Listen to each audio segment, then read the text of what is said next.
Oke, pada video kali ini saya akan membahas mengenai algoritma merge sort.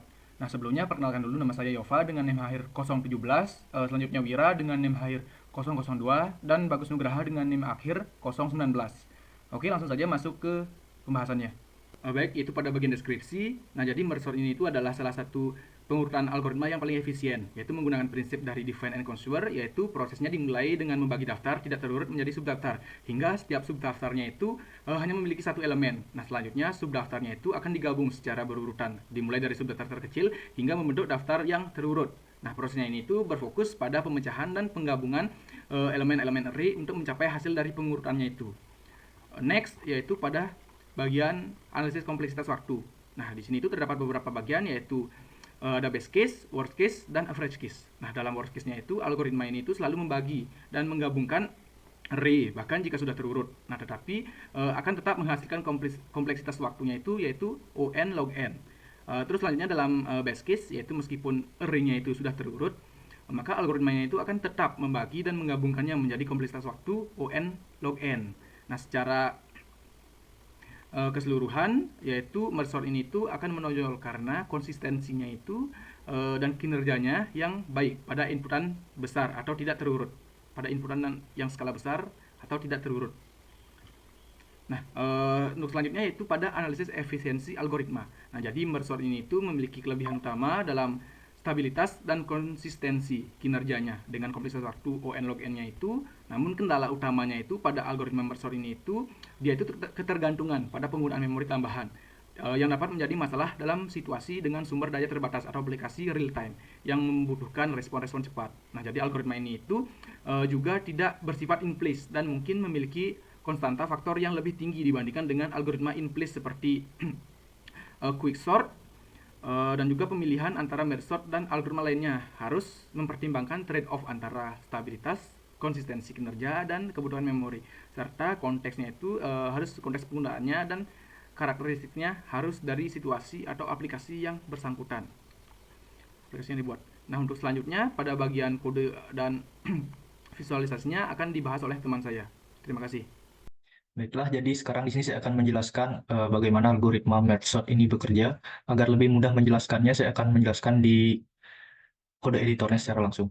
Pertama, di sini ada dua function penting yang mempengaruhi algoritma ini, yaitu algoritma merge sort dan juga merge.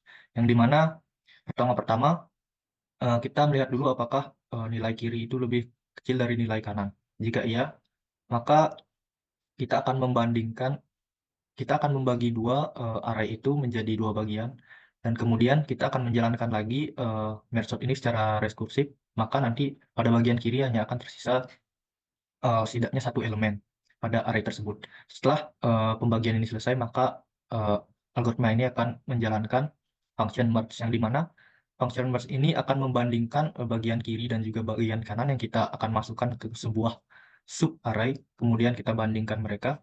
Jika nilai pada sub array itu lebih kecil, maka dia akan memasukkannya ke bagian kiri, dan jika lebih besar, maka dia akan memasukkannya ke bagian kanan. Dan kemudian akan menggabungkan kembali pada array utamanya, yaitu di K ini. Kemudian akan setelah penggabungan selesai, maka array itu akan sudah terurut bagaimana mestinya dari kecil hingga terbesar. Kemudian ada fungsi tambahan di sini untuk melakukan print array, jadi arraynya itu akan terprint di run. Saat di run, maka arraynya akan tertampil. Misal di sini saya memiliki array itu tidak terurut 8, 5, 14, 7, 5, 1, 20, 10, 6, 9, 12. Dan jika di run, di sini dapat dilihat arraynya itu sudah terurut, di mana semestinya dari terkecil hingga terbesar. Jadi intinya dari algoritma ini, pertama kita akan membagi dulu arraynya menjadi dua bagian, hingga nanti di mana pada satu bagian arraynya itu setidaknya hanya berisi satu elemen indeks. Dan kemudian akan dibandingkan yang mana terkecil, yang mana yang lebih kecil, dan yang mana lebih besar. Kemudian akan dimasukkan kembali ke array utamanya. Sekian saja penjelasan untuk algoritma merging sort ini. Oke teman-teman, perkenalkan nama saya Bagus Nugraha. Pada visualisasi ini saya akan jelaskan bagaimana algoritma merge sort ini bekerja secara sederhana. Terdapat sebuah data yang berisikan angka yang tidak terurut. Oke, pada data-data ini dia akan dibagi dua. Di sini ada bagian kiri, ada bagian kanan. Lalu pada 5 data sebelah kiri ini akan dibagi dua lagi. Terdapat satu buah data yang berjumlah 2 dan satu buah data yang berjumlah 3. Nah, pada data yang berjumlah 2 ini akan dibandingkan.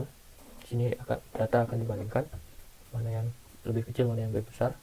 Lalu akan digabungkan ketika datanya sudah selesai dibandingkan. Begitu juga pada 3 angka ini, 14, 7, dan 51. Sini dibagi dua lagi agar lebih mudah membandingkannya. Lalu jika setelah dibandingkan pada sesi ini, dia akan digabung lagi dan diurutkan dari data yang terkecil ke yang terbesar. Begitu juga pada data ini, dia akan kedua buah data ini akan digabungkan, dia akan diurutkan lagi. Lalu pada data yang sebelah kanan juga berlaku sama seperti yang sebelah kiri, dia akan membagi dua lagi terus sampai dua buah data ini bisa digabungkan. Contoh di sini 20 dan 10 dibandingkan. Contoh di sini pada 20 dan 10 dibandingkan lalu digabungkan kembali. Begitu juga pada angka 6, 9, dan 12 akan dipisah bagi dua, dibandingkan lalu digabungkan kembali seperti ini. Ketika dua buah data ini sudah terurut, lalu dua buah data ini akan digabungkan dari satu data yang sudah terurut dari kecil ke terbesar seperti itu. Untuk kesimpulannya, algoritma merge sort ini merupakan algoritma pengurutan yang efisien dalam memecah dan menggabungkan subdaftar hingga menghasilkan daftar yang diurutkan. Nah, proses dimulainya seperti tadi, membagi dua lalu menggabungkannya kembali. Untuk kompleksitas waktunya yaitu O (n log n). Nah, keunggulannya di sini kinerja dari merge sort ini konsisten karena akan kompleksitas waktu O (n log n. Seminimal apapun acak datanya, ya konsisten akan menggunakan cara ini. Nah, untuk kekurangannya mungkin terkendala pada penggunaan memori yang cukup besar, karena dia akan menggunakan cara ini seminimal apapun acak data itu. Seperti itu. Sekian video dari saya. Terima kasih.